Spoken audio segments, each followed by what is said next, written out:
Everybody is your main man, your ace boom coon. I'm your guy, you my people.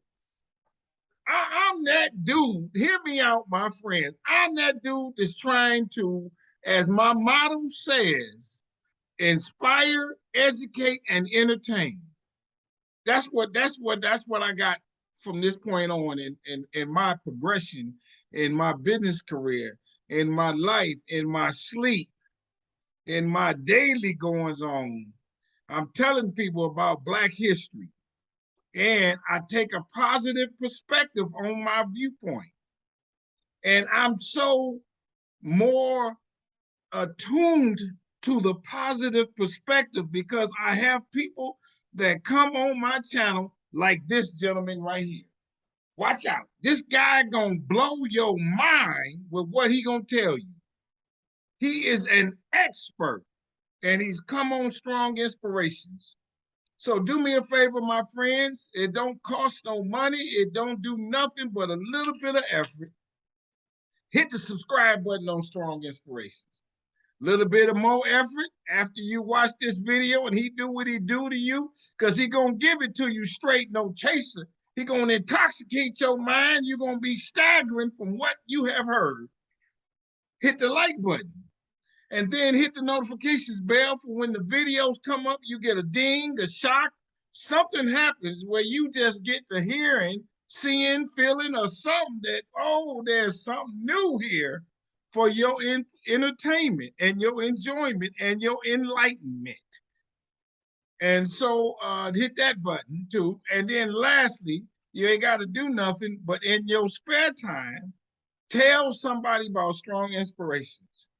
In the moment that you have watched one of the videos, share that with others. Just copy the link. And if you want, you can, when you're watching it, y'all know this, my friends, it's YouTube. You can move the cursor where you want to get to the meat of the subject as you see fit. Just get this, however you get it. Did you see the one I did with the guy, Soul Brother, too? He dressed up for us. He's out of the Appalachian Mountains. He said, man, this is where I grew up climbing them mountains, and my father was a coal miner. He said my dad would go in the middle of the night, early morning, what have you. Never saw the light of day because he's down in the ground. And when he came out, it was dark again.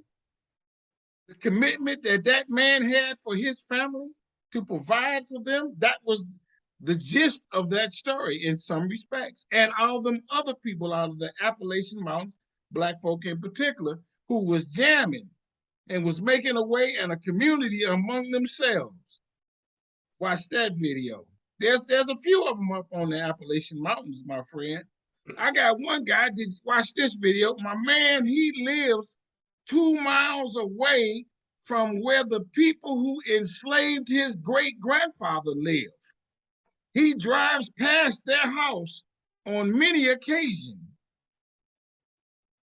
I said, man, how that feel? He said, man, one night I couldn't take it. I knocked on the door and said, hey, who are y'all?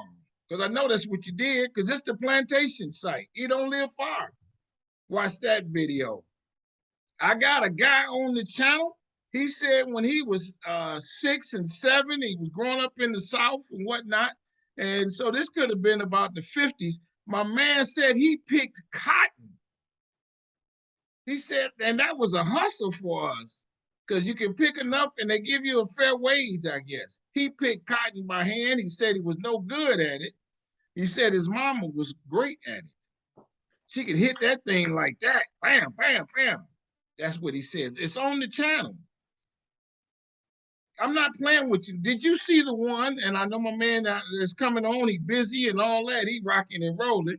Did you see the one I did with the first Black mayor of Tuskegee, Alabama? It happened to him. He said, I'm going to go fast. He said, one day I was a little kid and there was a sign on the fence in the parks, no blacks allowed. And it had the name of the mayor on there. You know, so said the mayor of Tuskegee. So my man got to thinking, he said, shoot, man, I want to be the mayor.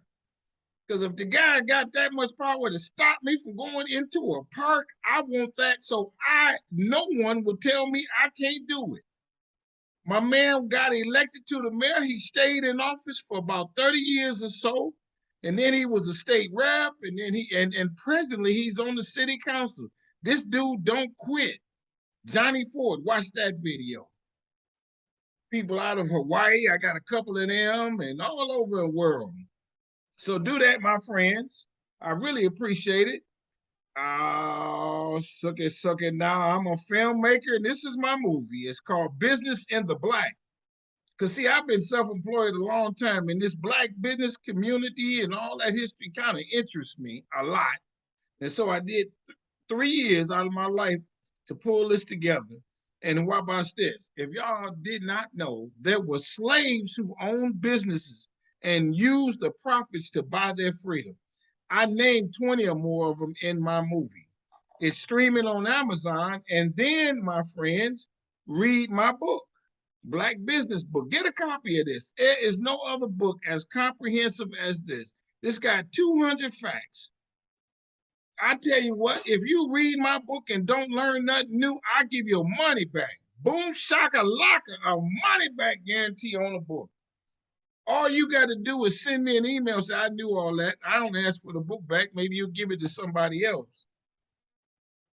Come on now, get your copy of this. It's a lot of information. And I have a campaign that I want to donate 10,000 books across America. So every 10th book I sell, I donate one to a school. I want people to hear this because I didn't hear this. I was a decent student. I must have fell asleep on that class when they tell me that I had some brothers and sisters back in the 1800s who owned businesses. All I thought was it was the beat down, and that's not the case. And you know it's not the case from watching here at Strong Inspirations. Now, you hear me use this term strong a lot. Strong is my favorite word. I just like it. And in my world, strong stands for strength, tenacity, resilience, and a sense of oneness, nobility, and grace. And that is my introduction to my guest today. He's a strong soul, brother, coming out of that Louisiana situation. Watch out. Come on, brother. Introduce yourself. Thank you for being on the show with me. Yeah, good. Good evening, my brothers and sisters. My name is Derrion Arrington. I'm a historian, originally from Laurel, Mississippi. I graduated from Tougaloo College, and that's kind of where I gained my passion. I always like to tell people when I went to Tougaloo College, I'm not sure how it is now, but when I went to Tougaloo College, one of the first reads that we had for first year experience, a class we had called first year experience, and one of the first reads we had to read was The Miseducation of the Negro by Carter G. Woodson. That's right, I know that. It was that was kind of like a turning point for me, especially intellectually, because the book kind of weeded out a whole lot of the misconceptions that I had, growing up.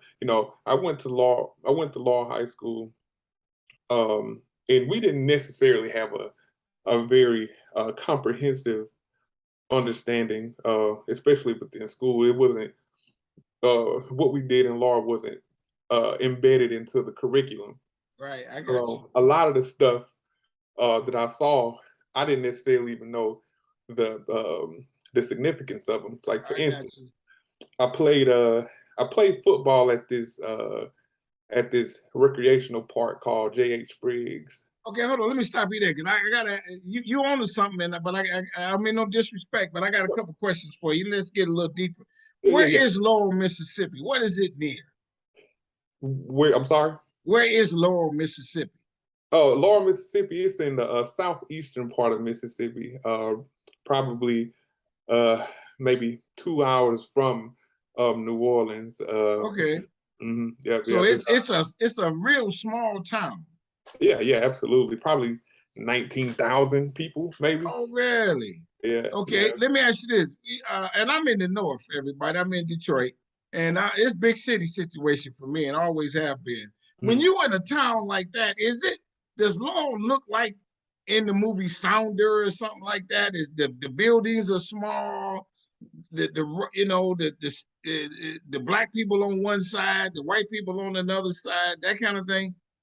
Well, generally, speaking for Laurel doesn't necessarily. It doesn't look like a typical Mississippi town. Oh, Uh, really? yeah, it's real southern and it's real small, but it kind of has a city feel to it. But as far as the social dynamic goes, for instance, just to give a small story, in 1970, Richard Nixon had forced integration into the schools. Okay. Laurel had Oak Park School. That was the school for the blacks, and then they had Laurel High School, which was the school for the white. So once they started doing school equalization programs, which what they were supposed to do in 1954 when Brown versus Board of Education was here, but they obviously didn't do it.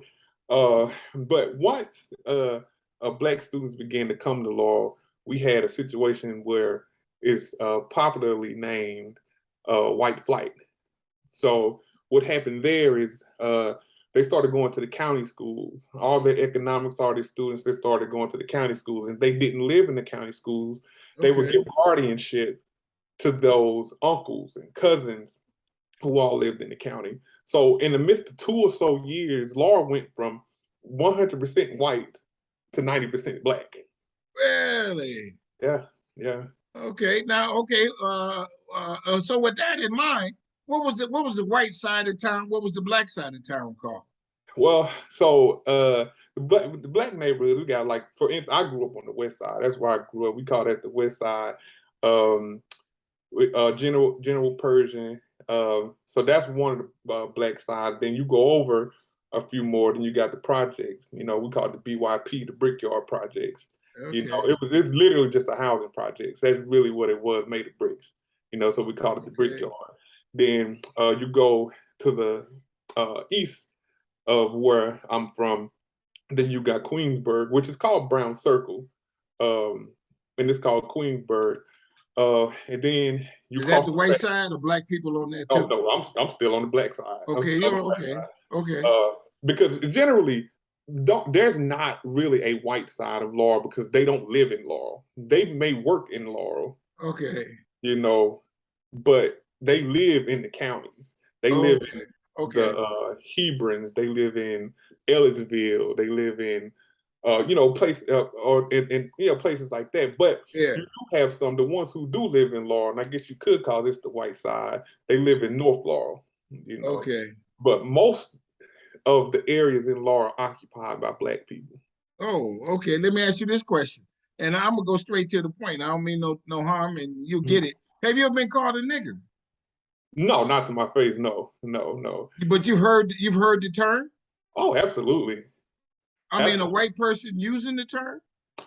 But not in my. See, the thing is, in Laurel, how I grew up, the white people they just weren't around. Oh, really? Yeah, they just weren't around. They literally it was a segregation. Like, for instance, I graduated with 2 white people, and those from probably elementary to the 12th grade, those are the only 2 contact that I really had. That's the only 2 white people I really had constant contact with. Okay. And they were Okay. they were relatively liberal, I guess you could say. Yeah, I'm sure. They had to be. Yeah, they were relatively liberal. But they kind of they stayed out the way. They didn't really cause much ruckus. Let me ask you: Did your parents tell you what not to say, what not to do? Be mindful of white people. Did you? Is there a conversation like that? Yeah, man. I remember growing up. Especially like in the early 2000s, like we had there was when we got our first black mayor in 2005. Oh, really? Okay. Yeah. And Laurel was founded in 1882, so that was over a century long worth of mayors, and we first got out.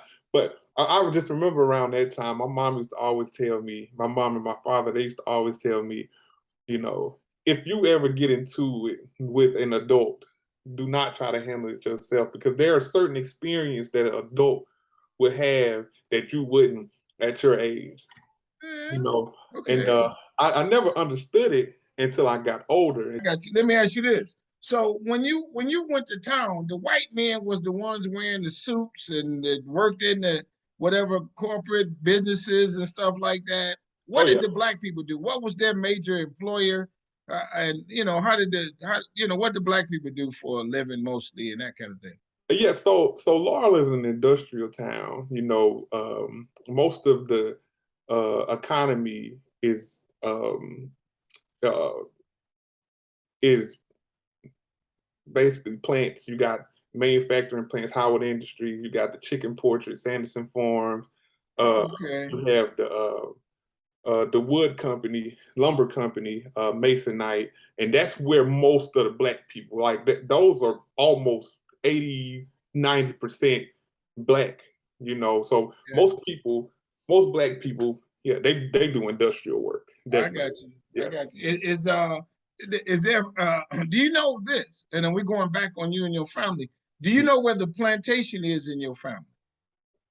Um, no, well, I don't know where, because Laura was a bit Law was a bit different. It was founded about 19 years after the Civil War had ended, and in like in Southeast Mississippi, within itself, the law was kind of, I guess, for a lack of a better term, privileged, because they had some white Midwestern from Clinton, Midwesterners from Clinton, Ohio.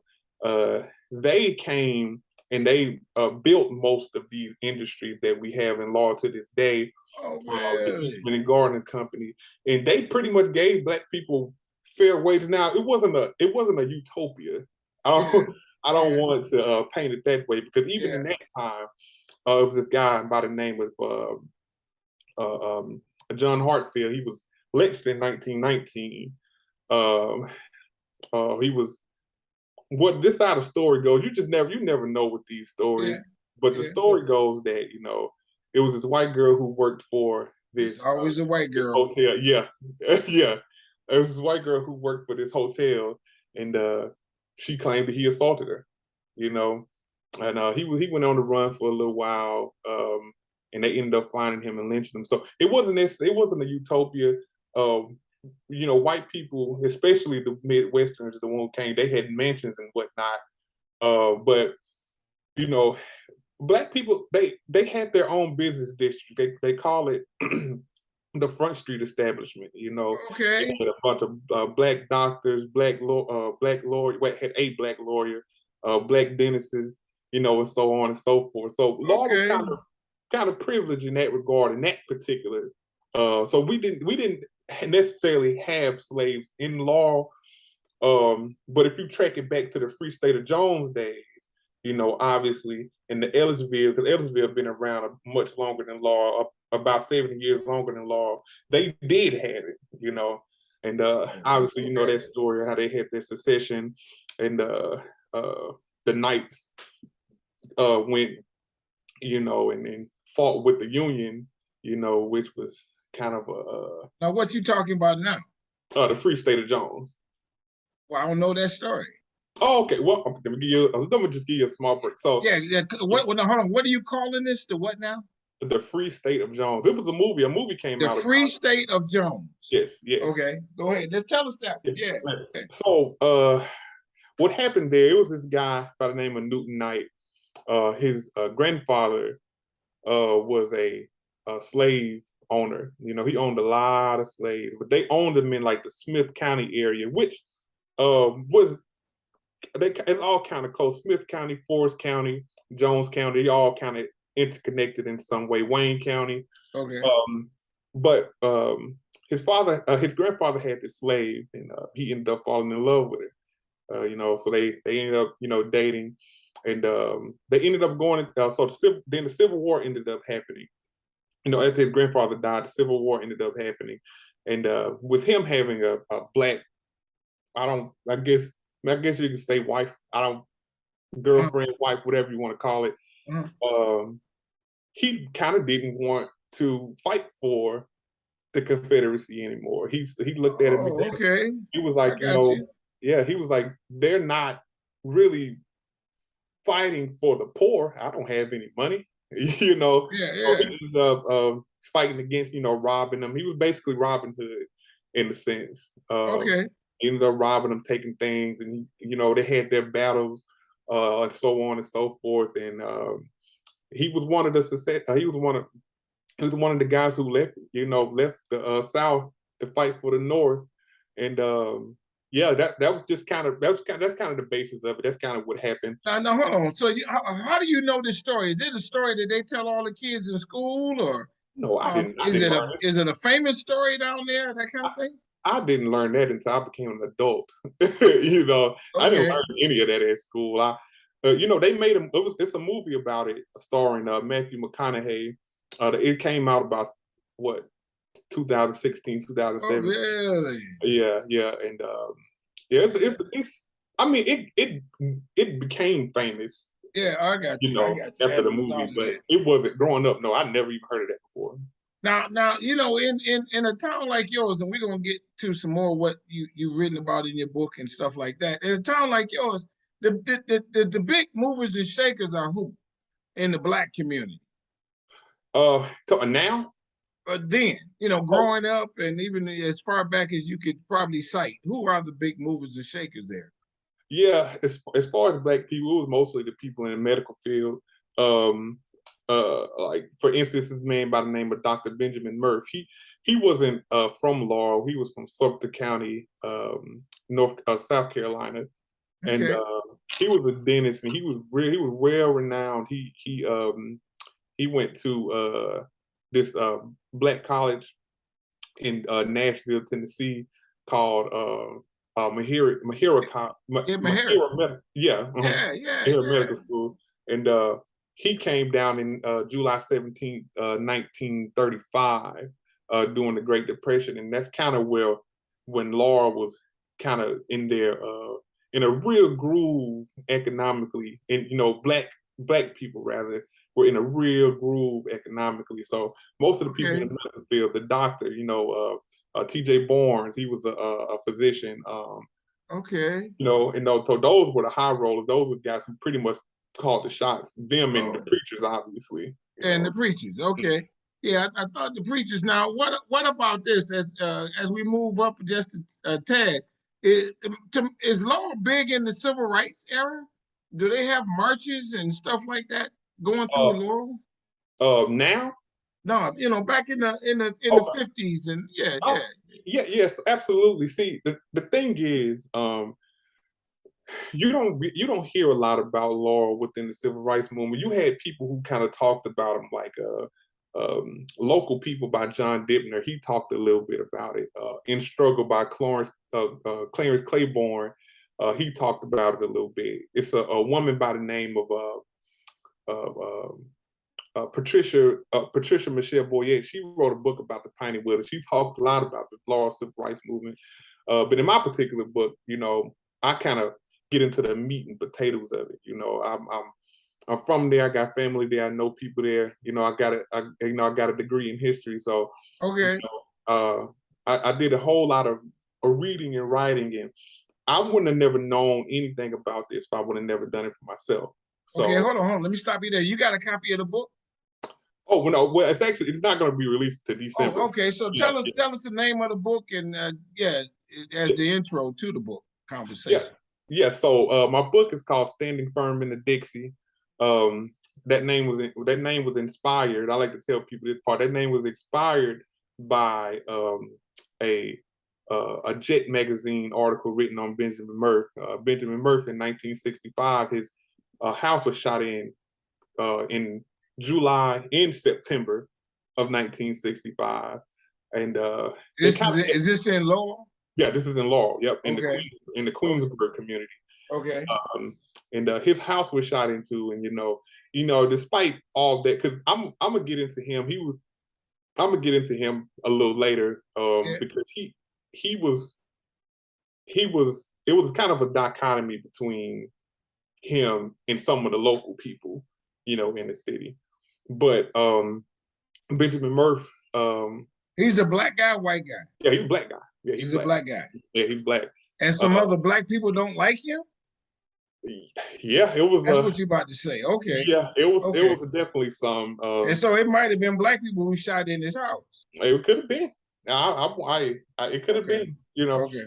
I don't necessarily know if it was the disdain was to that level, but it was definitely some talks about him maybe being an Uncle Tom.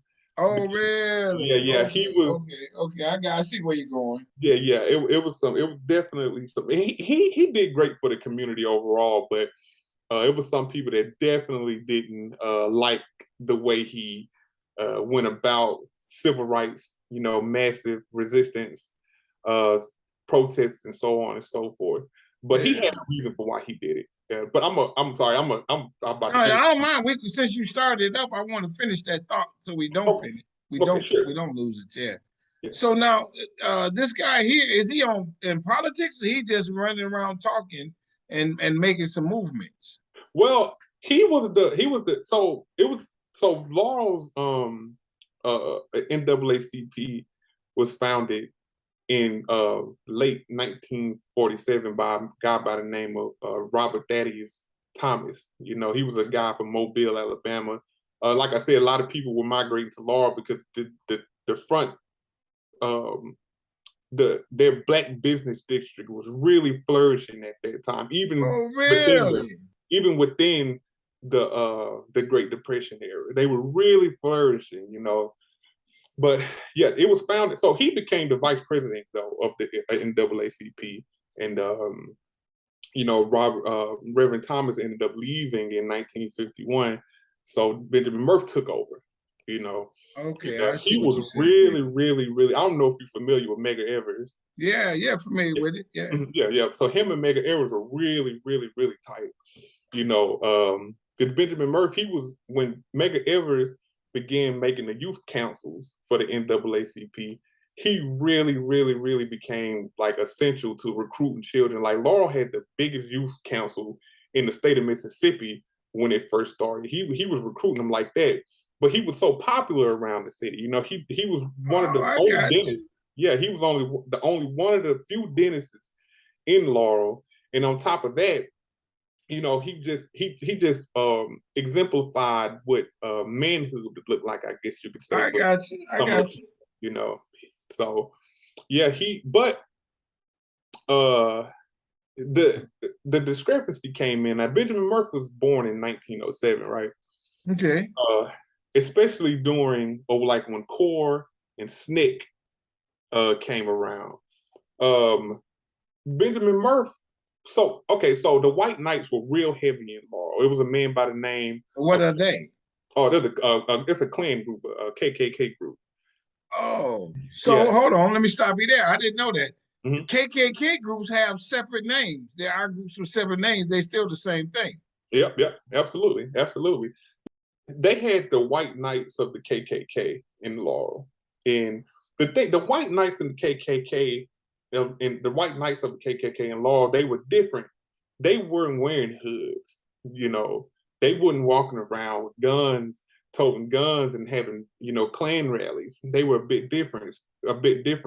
They fed on silence to secrecy. They did a whole lot of stuff and they got away with it a lot because obviously, they had police. There's some people in the police force obviously a part of it. Yeah, sure. And then on top of that, they looked like regular like Sunday school teachers, and some of them actually were Sunday school teachers. Okay. Did they have cross burnings in Laurel? Yeah, they had them. Yeah, for sure. Especially during the when they kind of lost like systematic support in Laurel because they were kind of like after they killed. It was a man in Hattiesburg, a very prominent man in Hattiesburg named Vernon Damer. And how far is Hattiesburg from Laurel? About 30 minutes, 25, 30 minutes. Okay. So the White Knights ended up bombing his house and shooting into his house and killing him. and they began to lose systematic support from that. And then when they started shooting in Dr. Murph's house, because he was also a prominent person within the city, despite him being black, they started losing systematic support. So once they started losing systematic support, they really began a tirade of the cross burnings and the bombings and so on and so forth. Really? So, for instance, I'm just a bunch of stories coming to my head all of a sudden. It was this man by the name of Reverend Allen Johnson. He was the Reverend over what is that church? St. Paul Methodist Church. Okay. Yeah, he was the president of St. Paul Methodist Church, and when Martin Luther King came in 1967 for his Poor People's Campaign, to promote his Poor People's Campaign, the White Knights of the Klan bombed his house a week before he came, week before Dr. King came. Wow. So, yeah, so when they started losing systematic support, they really upped the ante. You know, they really did. Now, hold on. Now, you say they lost systematic support for the dastardly deeds they did among more white people, because black people wasn't supporting them anyway. So those are the white people that's really saying what y'all doing ain't right. Is that what you're saying? Absolutely. Oh, I got you. I got you. Absolutely. I got you. A lot of the white people in Laurel, like it was kind of a bit, excuse me, it was kind of a bit of remorse, because you heard about the things, but at that time you started seeing it more on TV. And the more you start seeing it on TV, they started looking at it like, because at that time too, you got to think the Selma March happened, you know, that massacre happened, the Wade in Biloxi happened. Right. You know, all this is happening within 1964, 1965. Right. The Fannie Lou Hamer speech that she did at in Atlantic City when she got beat in Winona in jail. So all this stuff was being put on TV, and a lot of people were like, "This is kind of getting out of hand," even for people who lived under a system of white supremacy. You know, I got you. So I got you. Now, let me ask you this: in law, you mentioned the black district and the lawyers and the doctors and that kind of thing. Mm-hmm. Could you go to the theater? I know you might not be old enough for this to be the problem. Could they, was it black only and white only and all that? A lot of that going on down there. Yeah. So it's a funny story. When I was talking to Benjamin Murph's daughters, her name is Sandra Davis. Me and her got a pretty good relationship, because I've done a lot of writings on her father. But she's white passing, right? Really? Yeah, she's white passing. So she used to. And she will admit that, or you putting her on blast right now? Or what? She's told this story plenty of times. Yeah, so she's a white passing woman, and she told me a story about how she would go to the whites only theater just to see if they would let her in, and they used to let her in, her and her sister. Really? You know, yeah, they her and her sister, they used to let them in, but they obviously didn't go because they're black, and they're like, y'all really don't feel the need to want to, mingle with white people. Because that was the thing in Laurel, too. A lot of the people in Laurel didn't care to integrate with white people. That just wasn't their thing. Because they had their own stuff. Right.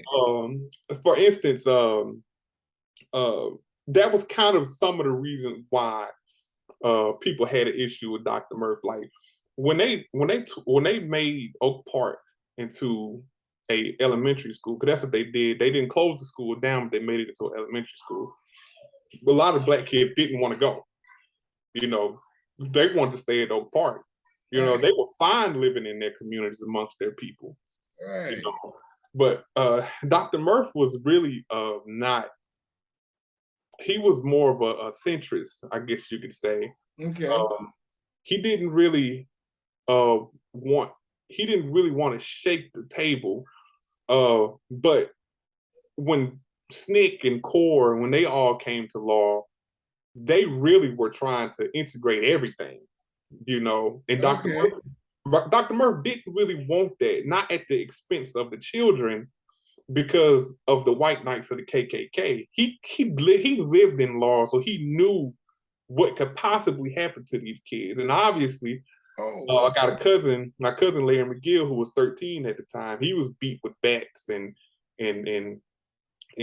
whipped with chains and so on and so forth. It was during the Kennedy administration. Even President Kennedy heard about this particular situation. So okay, tell us the story about the situation. Okay, so and is this in law? Yeah, this is in law. Okay.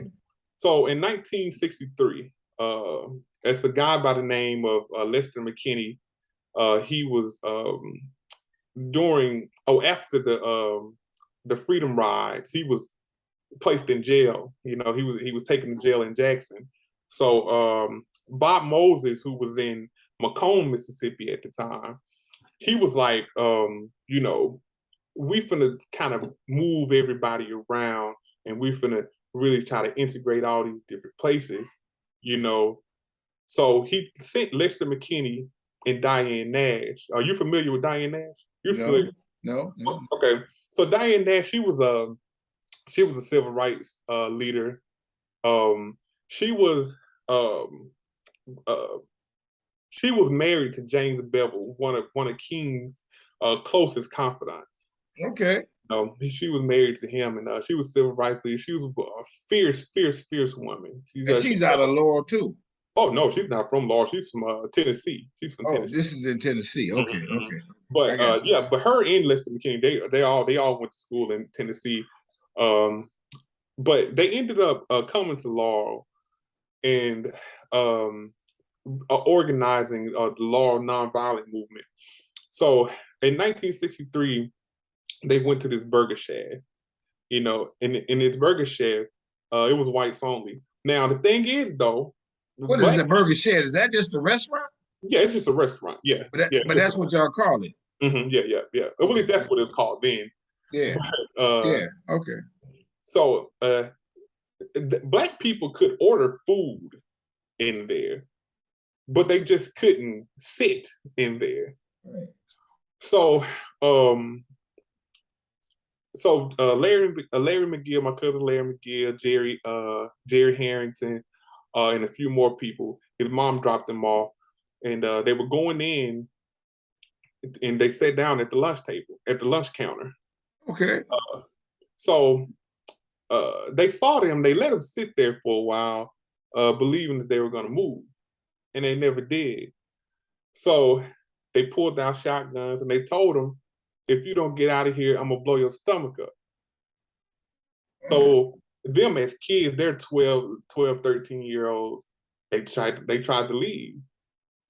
But before they could leave, a white mob surrounded them, started beating them with bats, whipping them with chains, just beat them pretty fiercely. They let them out. They didn't kill them, they let them out.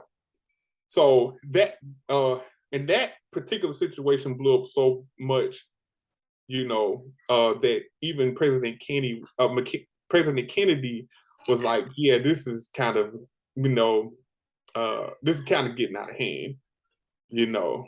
So they did all this beating on them in the restaurant, or let them get outside? Inside of the restaurant.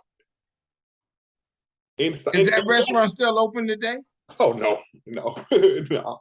I mean, it's, you know, different names or something like. Is there a monument in front of that restaurant to what happened there, or in front of that business building? Yeah, so it was in downtown Laurel, and you know, in the 80s and the 90s during the crack era, a lot of that stuff it ended up closing down, being torn down, and so on and so forth. So it got Laurel kind of was in the bad spot during the crack era, 1980. Oh man. So. Is there, man, let me ask you this. Is there a festival that you all celebrate just being in Laurel?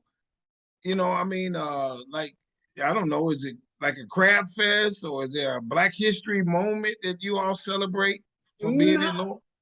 Not, to be honest, but Marion, you interviewed Marion as well. Marion Allen, she and some more people, they getting stuff together and doing like celebrating Juneteenth, on those Okay. particular days. But Okay. most of the stuff, the festivals in Laurel are not. They're not catered to the Black Okay. experience at all. But yeah, Marion, she's trying to do it, and we annually we try to do the Laurel Black History exhibit every year. She's actually got a building for the museum now. Yeah, she said that. Yeah. So she's definitely doing it big in that regard. I've been helping her out. I did a lecture last year. Oh, well, this past year. Oh, this past February rather. Yeah. For her. So yeah. Yeah. Mhm. Now, have you ever thought to leave and go to the big city? I mean, you pretty astute. I'm not saying everybody else isn't who stay, but as Yeah. an astute person who you see what's out in the world hmm and big city stuff. Did that interest you or make you think anything in that regard? Oh yeah. You mean like as far as just me moving to a Yeah, bigger yeah, city? right, yeah, Yeah. I'm really interested in moving to like the DMV area. That's kind of something I always wanted to do. I yeah, haven't made the move yet, yeah. I got you. obviously, but yeah, but I always wanted to move in that area. And ironically, I got family. My roots in Detroit are long, long. I got people from the Okay. west side of Detroit. Oh yeah, there you go. Mhm. Yeah, So, yeah, that's the right hit. That's where I live, West Side. At least I yeah, grew up yeah, on the yeah. West Side. Let, Mhm. let me ask you this: when you what's Emancipation Day in Lowell? Is that Juneteenth, or is there another day that the slaves gained their freedom? Yeah. It's just Juneteenth. Well, yeah, it's just Juneteenth. Years ago in the '60s and '70s, they used to, on January 15th, they used to have a Freedom Day. And that was the day of mass voter registration. And obviously, they didn't always get it, but that was always a time where Black people really came together as one and became, pretty mobile, I guess you Yeah, could say. yeah. Mm. Oh, I got you. In a town like that, growing up, everybody almost. Yeah, pretty much. I mean, these different neighborhoods I was telling you about, they're all pretty close. I used to walk, growing up. I used to walk to my grandma's house on the south side. I used to walk over there. Queensburg is right across the tracks. I easily can walk over there. Um, the furthest probably was like the east side area, the Kingston area. I didn't really walk over there because that was a little further, but Yeah. and then the Brickyard was literally right behind where I grew up at. So all it was close. Like everybody knew Oh, okay. everybody. Yeah. Let me ask you this: Is Laurel, as you remember, and now that you're an adult, is there a juke joint where everybody goes, a Oh, bar or oh, something like that yeah, that people definitely. go and Yeah. hang out at? What's that? Yeah. So with the older people, they go to the hut. They call it the hut. It's like a little hole in the wall place. I don't even know if it's still up. Yeah, But okay, yeah, they call it the hut. That's for all the older people. If you want to listen to some blues, Johnny Taylor, O.B. Buchanan, okay, Jackie Neal. If you want to listen to that, that's where you go. yeah, But us growing up as kids, we didn't necessarily have a place. We used to um, go to this hotel ballroom and have parties. And sometimes we would go to the Cameron Center. It's like a recreational center, and we used okay, to go there and have parties. But we ain't necessarily have an actual club designated to us like the older people okay. I did. got you Yeah. there. And these questions are just because they come to mind. hmm Does Laurel have red clay? Um. The red dirt clay that like they do in Georgia. Um. n- Nah. Nah, They you don't know that. Okay, nah. because Not I've that I heard of know people of. eating that red clay. Yeah, yeah. That's what David Ruffin said. Oh, Yeah, yeah, that's what David Ruffin. David Ruffin had a story. Used to always say that. yeah, Because he grew up in the Meridian area. yeah. David Ruffin did. But no, I didn't. I've never experienced that Never experienced that. personally. Let me Yeah, ask you this: Did you? Is Laura big? Is water near there where you eat a lot of seafood? Oh yeah, yeah, definitely. That's in that area, because we're real close to the Gulf Coast of Mississippi. Oh, Probably like really? maybe an hour, 2 hours. What about 2 hours? We're real close to the Gulf of Mississippi. So yeah, seafood is real, real big in our area. Do you Yeah. fish? Oh yeah, definitely. Fish, hunt, everything. You hunt? Yeah, man. I'm from the You country. hunt what? Deer. You- Yeah. So Mostly, you is deer hunting year round or just a certain time of the year, yeah, right? it's certain time, October, November, Yeah, around there. that's what it is in Michigan. Uh-huh. And you shot a deer and you cleaned him? Well, I don't do the cleaning. My Uncle Jack usually does the cleaning.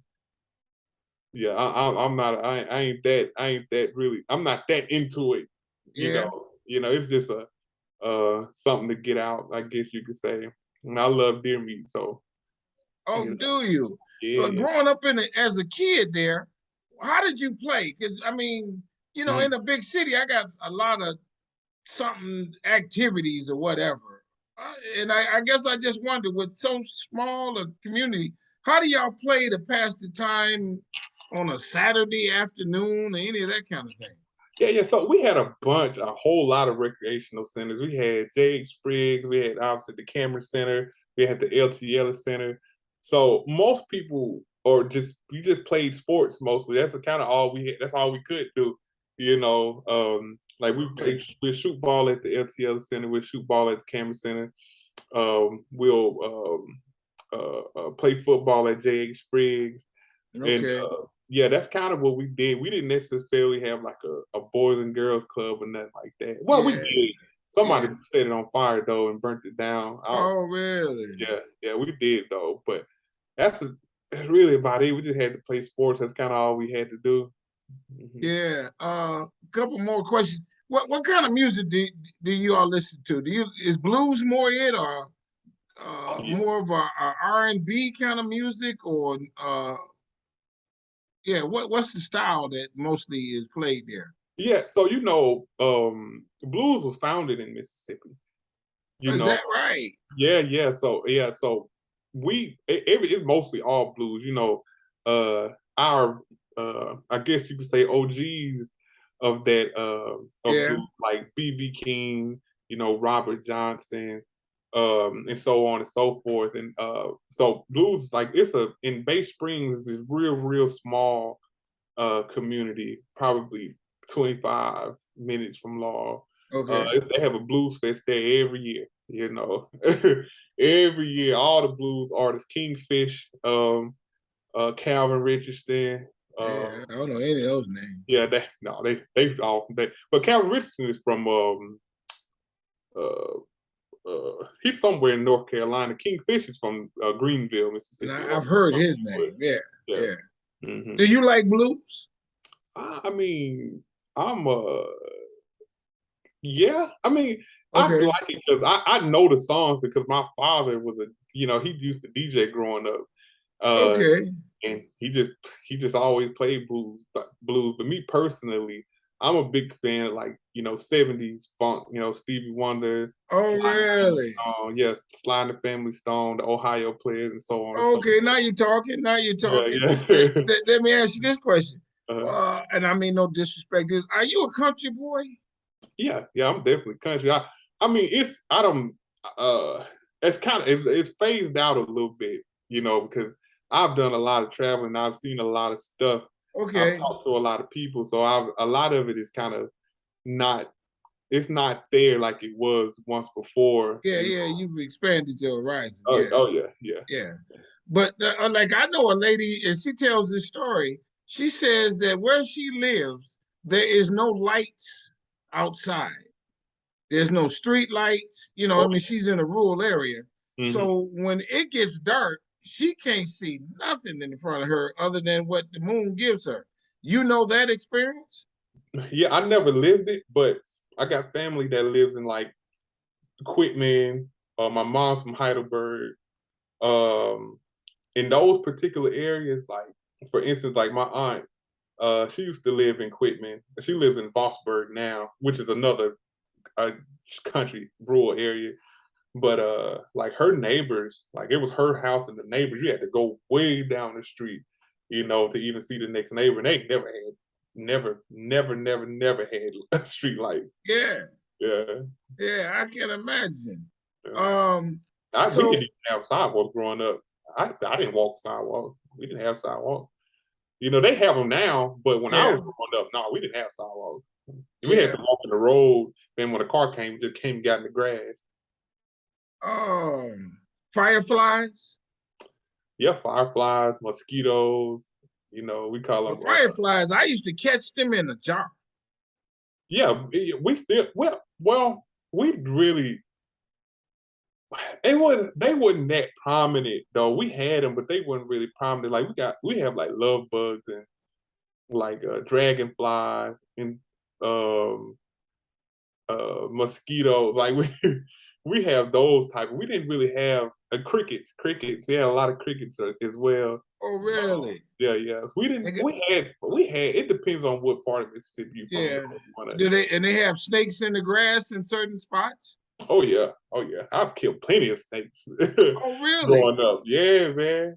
Killed plenty of them. How you I ain't kill them? well, sometimes you'll just get you get a knife, machete, some of that magnitude, And or you just just go cut it in half and kill yeah, the snake? yeah. Okay, Yeah, hold on. Let's stay on this just a little bit as we almost come to a close. And everybody, you see where I'm going with this. yeah. You was out in the yard playing or something like that, and a snake is slithering along. Yeah, yeah, you would. Now we didn't have like huge snakes, but if you let's say for instance we outside and we playing football or something, you get tackled, you will hear them. You just hear them moving, and we just go ahead and kill them. And if Really? you're in an area that's where like there's an abundance of water, you'll see them a lot. You'll see a whole lot of snakes there. There are some poisonous snakes in America. Yeah, yeah. Some in your town, you thought there's some that they said, watch out if you run across a red back or something like that, be careful. Man, like you had some areas, if you driving down the highway, they have like signs that got like bears with a bear on it, or signs with like deer on it, because it's just a high concentration of those particular animals in those areas. Oh, really? Yeah, yeah, man. It So like you've seen bears? yeah. The other day, well, I didn't see this particular bear, but it was just on the news. It like on my way to work. Um, this might have been 2013. It was a long time ago, but yeah, I saw on the news they were like it's a bear on the highway. Just walking down the highway. Yeah, Really? yeah, yeah. Oh my God.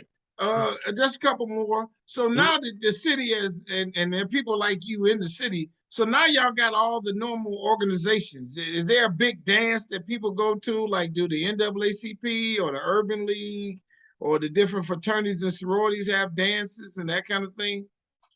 To be honest, in law, I'm not sure. Like, I was never active in law in NAACP. It wasn't really a focus because I mean, like I said, I wasn't as socially aware of you know Okay, stuff. I just wasn't that socially aware of okay, things until I got older. I mean, when I got older yeah, and I started thinking back on it, things started making sense. But I don't recall the NAACP being that active when I was growing up. Uh, okay. mm. But now, cause are you in Laurel now? Is that where you live now? Oh no, no, no, no. Okay, because that's right. You in Louisiana. You in Yeah, Louisiana. yeah, Yeah, yeah. uh-huh. Right, right, right. How about this? What is and church is big down there, isn't it? Oh yeah, oh yeah, real big. What does that mean? So everybody goes on Sundays, and then after church, they go to some restaurant for a Sunday dinner. They go to the mom's house. How did that normally work? Yeah, so most churches, after church lets out, they usually already have food cooked in the back. At the church? Yeah, yeah, at the church. Yeah, yeah. That's mostly how it went. Like it's a church on every corner in Laurel. It don't matter where you go. So everybody, they made sure everyone was fed. Because You got to pay for it. no, no, it's free. Because I'll tell you this, Laurel, their poverty rate is well over the national population, the national Really? poverty rate. I'm talking about Yeah. way over. You know, Laurel has a TV show that's really brought in a lot of economics within the city. It's called Hometown. It's this white couple named Aaron and Ben. You know, they've really established a real strong base in Laurel. You know, and you know, like I was telling you earlier, downtown was a ghost town, and they really ramped it up. Now it's a lot of stuff there, bookstores, you know, Okay. restaurants you can eat, you know, bars you can go to, and so on and so forth. Yeah. Uh, Yeah. But after church on Sunday, everybody kind of went outside because it's hot there year round for the most part.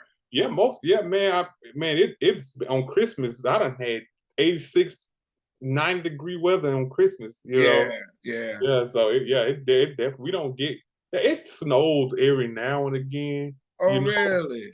yeah, but yeah, but to your point though, we you know, when we go out, when we get out of church, we usually go outside and play, you know, pick it up and run it. You know, it's just a football game we play. We just threw the ball up, whoever caught the ball. Yeah, I know Everybody that got to do it. game. Yeah, yeah. Yeah, yep, I know that game. A couple more. Do y'all eat a lot of catfish? Catfish is out of Oh Mississippi, isn't yeah.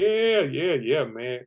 My uncle James, man, every like I'll give a little quick story. Yeah. Uh, in January 25th, 1969, my uncle Willie was working for this railroad company in Laurel, and one of the trains derailed and exploded. You know, ended up killing some people. Some people just got severely harmed, and you know, my uncle was one of the ones who got severely harmed, and you know, the lawyers were going back and forth to his hospital bed, was basically trying to get them not to sue. That was kind of the basis of it. Okay. And he ended up, you know, settling. You know, he got a whole bunch of money, so he ended up Okay. buying. He ended up going back to Heidelberg, where my mom is from, and he bought some land. And you know, when my grandfather was alive, we used to go over there every couple weekends, 2 or 3 times a weekend for a catfish fry.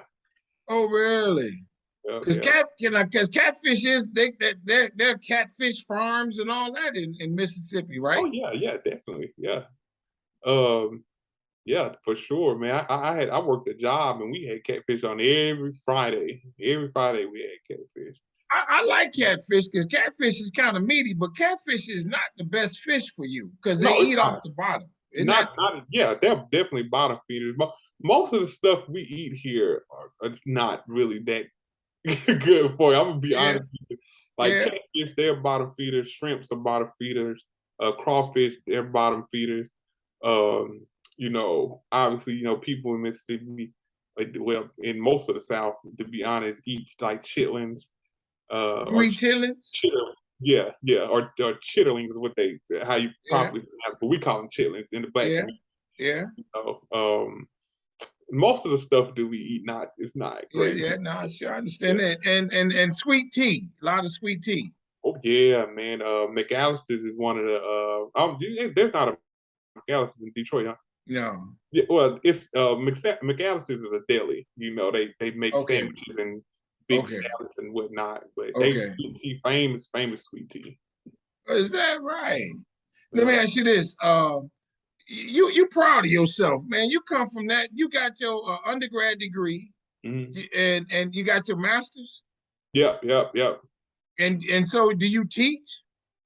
Nah, man. I actually, ironically, I work for the corporate office of the Southern Farm Bureau. I'm an underwriter. Yeah. But you're an historian because you like history a lot, and so you've investigated, and what you have put together is a book that will be out soon. Yes, sir. Yes, sir. Yes, sir. Man, we want you to come back on so you can show us a copy of that book and we can promote that Yeah, no problem. and No the problem. various stories that you have in there.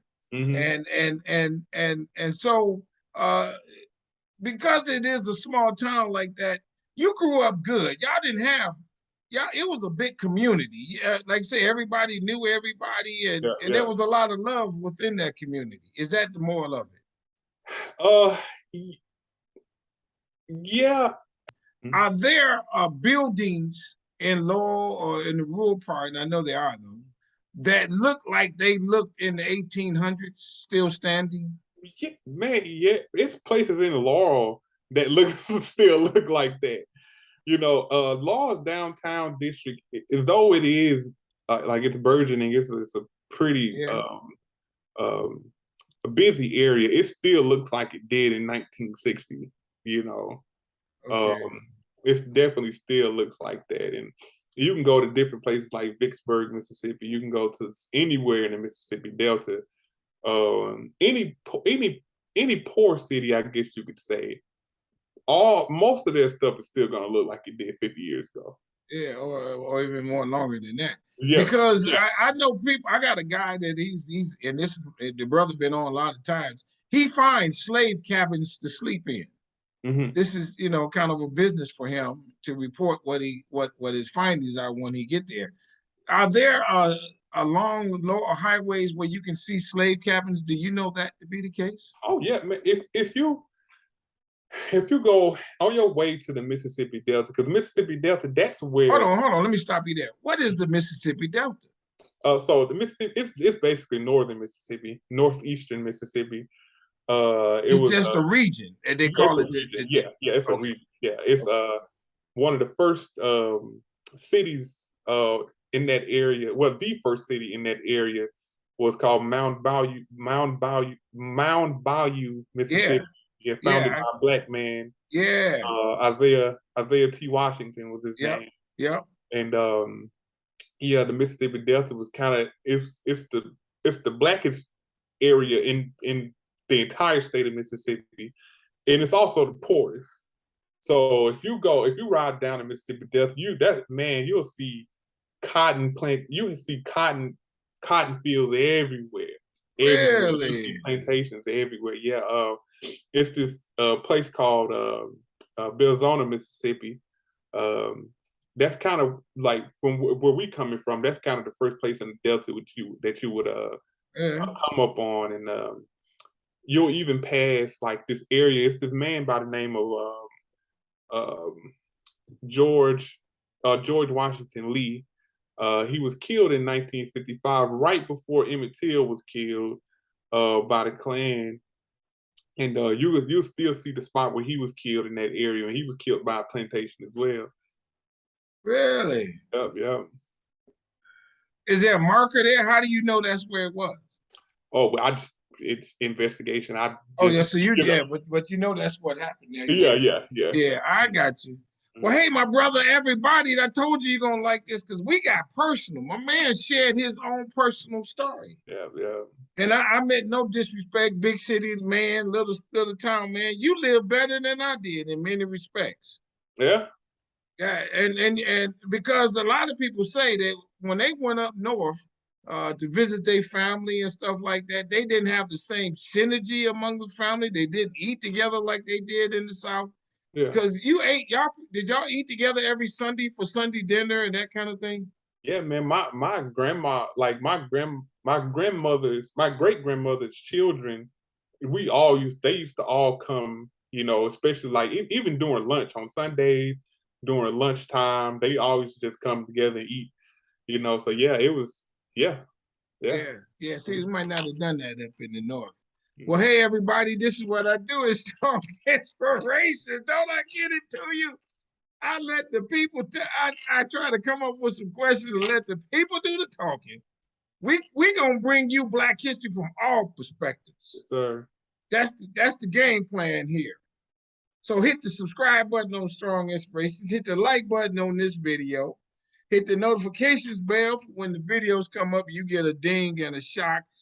Tell somebody about Strong Inspirations. Don't keep it to yourself. Go to my website, businessintheblack.net. Follow me on Twitter at A Strong Dream. And Instagram, I think it's Strong11, or just type my name in on Instagram. I post all, the videos up on all those sites. And to you, my brother, like I say, you gotta, as soon as something happens, you want to report, you want to come back on. It's open door policy. Yes, So sir. Yes, you sir. got that. Don't even worry about it. Whenever, we stay on a little minute, say I got something happening down here. We want to talk about it. I'm good with that. And then also I want to say this to you, and I mean this with all sincerity. I want you to stay strong, stay safe, stay on your grind. I love what you're doing. I love you become the gentleman you become. I appreciate it. Some people said some things to you and influenced you, excited you. Yes, sir. And now you're a professional in that community out of Louisiana, but a native of Mississippi. Yes, sir. That's MISSISSIPPI. Boom, shaka laka, everybody. Here we go. With that, I say bye-bye, we out. All right. Peace. Peace, brother. Yep.